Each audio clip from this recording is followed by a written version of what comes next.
All right, man.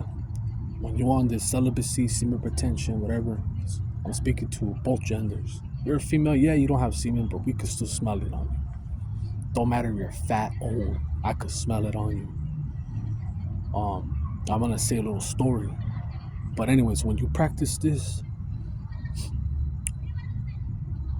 people fidgeting and looking at you sideways and shocked. I still trip out when people look at me like uh, they seen a ghost or they felt something, and they're not gonna tell you. If you had a spy camera glasses, whatever, you saw the expression and showed them, why did you do that? Maybe, who knows? But for the retainers, they know what I'm talking about. So, anyways, in 2022, I was working for this agency unloading trucks. I had a blast. And I knew this little short dwarf motherfucker that looked like Super Mario without the mustache and without the hat. He was a cool boss of mine. Short little cocksucker. He was like 5 feet, 5'2". But he was with it, and he had a mouthpiece. So, long story short, he tells me, hey man, when I first came here to the USA, he's from Mexico. I think he's from Puebla, Oaxaca, man. I'm not gonna say his name, but shout out to him. Cool little paisa dude. Told me he went like those back pages, met up with some bitch from Cali to Vegas. He drove over there, hooked up, and got addicted to that. Straight to the point, pay for play. So he had that spirit, and he fed it.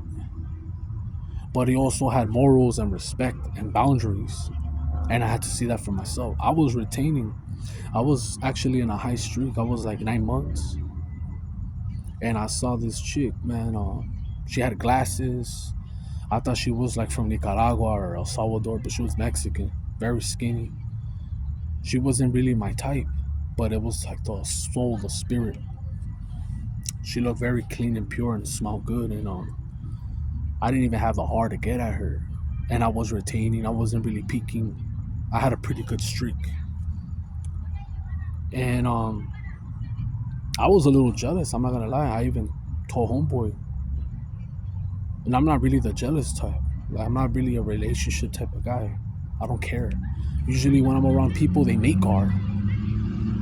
And yes, they only did that when I started retaining. Before that, I didn't notice that. Before 2019, I didn't notice none of that make guard and shit. So I told him one time, hey bro, like,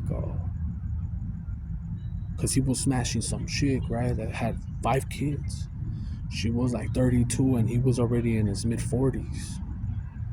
And it's not a big differential pay as a supervisor. Like top, it's like $4 more, or two to 4 more bucks. They don't get that much overtime either. So I'm like, how do you do it, dog? And he's like, it's the lip game. And you gotta know how to fucking eat it. That's what he told me, right? So he had this chick that he was helping out. Yeah, he was being a simp, but he also laid the pipe. She had 5 kids. And when she would miss work, he would miss. So I was like, damn, that fool really in there, in the guts.